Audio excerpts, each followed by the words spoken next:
ஆகா கல்யாணம் சீரியல்ல இன்னைய எபிசோட்ல என்ன நடந்திருக்கு அப்படிங்கிறத பார்க்கலாம். ஐஸ்வர்யாவுக்கு வளைகாப்பு ஃபங்ஷன் நடந்துகிட்டு இருக்கு இல்லையா? அனாமிகா இதுதான் நேரம். என்கிட்டயே டபுள் கேம் விளையாடுனல்ல சித்ரா தேவி. இரு உன்னைய என்ன செய்றேன்னு பாரு அப்படின்னு சொல்லிட்டு அந்த ஆடியோவ சத்தமா எல்லாருக்கும் கேட்கிற மாதிரி அனாமிகா போட்டு விடுறாங்க. ஸோ எல்லாருக்குமே அதிர்ச்சியா இருக்கு. அதுலயும் அதிகபட்ச அதிர்ச்சியா இருக்கிறது ஐஸ்வர்யா, மகா இவங்களுக்கு தான். ஏன்னா இவங்களுக்கிட்ட தான் இந்த ஆடியோ எப்பவே கிடைச்சிடுச்சு இல்லையா? இந்த ஆடியோவ கொண்டு போய் காமிச்சா கண்டிப்பா இது வேற யாரோ என் வாய்ஸ்ல பேசியிருக்காங்க அப்படின்னு சொல்லி கௌதம் சமாளிச்சுருவான் அப்படிங்கிறதுனால தானே அவங்க அமைதியா இருக்கிறாங்க. ஆனா இந்த அனாமிகா இத ஒரு ஆதாரமா எடுத்துக்கிட்டு வந்து எல்லாத்துக்கிட்டயும் போட்டு காமிக்கிறாங்க. ஸோ அவங்க எல்லாம் நெனச்ச மாதிரியே கௌதம் வந்து பார்த்தீங்கன்னா, இப்பல்லாம் இதே மாதிரி பேசணும்னா நெறைய டெக்னாலஜி வந்துடுச்சு.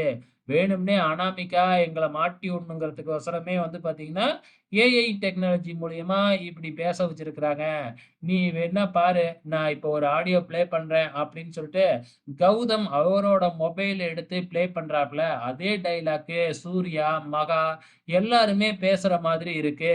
ஸோ இத வச்சு வந்து பார்த்தீங்கன்னா, அனாமிகா வேணும்னே பழிவாங்குற நோக்கத்தோட தான் இப்படி ஒரு இது பண்ணியிருக்கா, அப்படின்னு கௌதம் அப்படியே பிளேட்டையே மாத்தி விட்டுட்டாப்ல. கௌதம் மேல எந்த தப்பும் இல்ல அப்படின்னு சொல்லிட்டு, இப்ப அனாமிகாவுக்கு தான் அடி மேல அடியா விழுகுது.